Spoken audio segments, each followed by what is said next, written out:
Hello everyone and welcome back to channel. इस जैसे हमने प्रोसेस रजिस्ट्रेशन ख़त्म करवा दिया या रजिस्ट्रेशन का प्रोसेस ख़त्म होने के बाद फर्दर स्टेप्स काउंसलिंग में क्या होते हैं, तो सबसे पहले जैसे आपने रजिस्ट्रेशन कंप्लीट करवाया, अब आपका आएगा सबसे पहले मेरिट लिस्ट या स्टेट लिस्ट। स्टेट लिस्ट जो होगा वो इस बेसिस पर बनेगा कि कितने बच्चों ने रजिस्ट्रेशन में अप्लाई किया है और उन बच्चों में आपका जो मार्क्स है या आपकी जो रैंक है वो कितने नंबर की आई है, दैट इज़ स्टेट रैंक और मेरिट लिस्ट माना जाता है।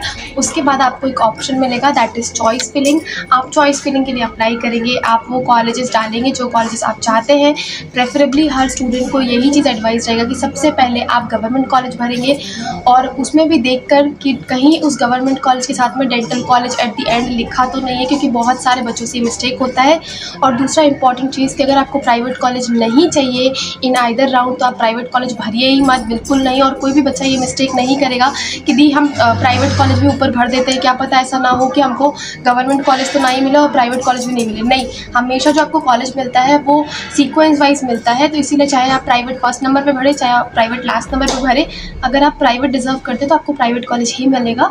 उसके बाद आपको लॉक करना बहुत ज़रूरी है। अगर आपने सारे कॉलेजेस भर भी दिए फिर भी अगर आपने लॉक नहीं किया तो it's totally entirely waste of time. तो आपको लॉक करना इंपॉर्टेंट है। जैसे ही आप लॉक करेंगे कुछ दिनों बाद आपको एक अलॉटमेंट लेटर मिलता है। उस अलॉटमेंट लेटर में आपका नाम, आपने जो कॉलेज, आपको अगर कोई कॉलेज मिलता है तो आपको वो कॉलेज मिलेगा, आपके पेरेंट्स का नाम, आपको अपग्रेड के बाद जब सेकेंड राउंड होगा तो आपको पता चलेगा कि क्या आपका कॉलेज अपग्रेड हुआ या नहीं।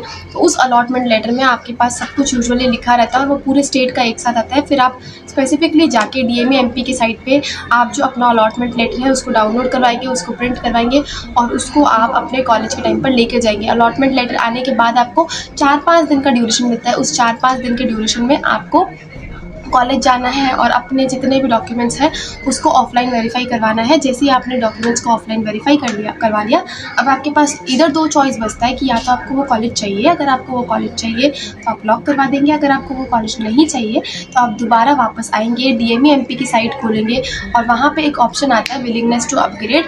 आप उसी पर्टिकुलर टाइम पर, जब तक आपने ऑफलाइन रजिस्ट्रेशन का आपको टाइम मिला है, ऑफलाइन वेरिफिकेशन का टाइम मिला है, तब तक में ही आप दोबारा उस DME MP की साइट पर जाएंगे, वहाँ पर क्लिक करेंगे कि you are interested in willingness to upgrade. और इसके अलावा एक और इम्पॉर्टेंट चीज़ है कि आप जैसे अगर आपको अपग्रेड करवाना है तो आप जैसे ही कॉलेज में जाएंगे वहाँ पे एक एफिडेविट बनवा के देंगे 500 रुपये का कि अगर इन केस मुझे सेकेंड राउंड में कॉलेज नहीं मिलता है या मुझे मेरे पसंद का कॉलेज नहीं मिलता है तो I will come back to this college again. मैं दोबारा आके सारे डॉक्यूमेंट्स को वेरीफाई करवा के, जमा करवा के एडमिशन के सारे प्रोसेस को कंप्लीट करूँगी। ये आपको वेरीफाई करवाना है और फिर आपका जाके जो कॉलेज का पूरा काउंसलिंग का प्रोसेस होगा वो फिनिश होगा। तो ये कुछ अभी के लिए आपको अगले स्टेप से जो आपको याद रखने हैं। और इसके अलावा अगर आपके पास कोई डाउट बचता है तो just do let me know in the comment section and we will meet in the next video. Bye bye.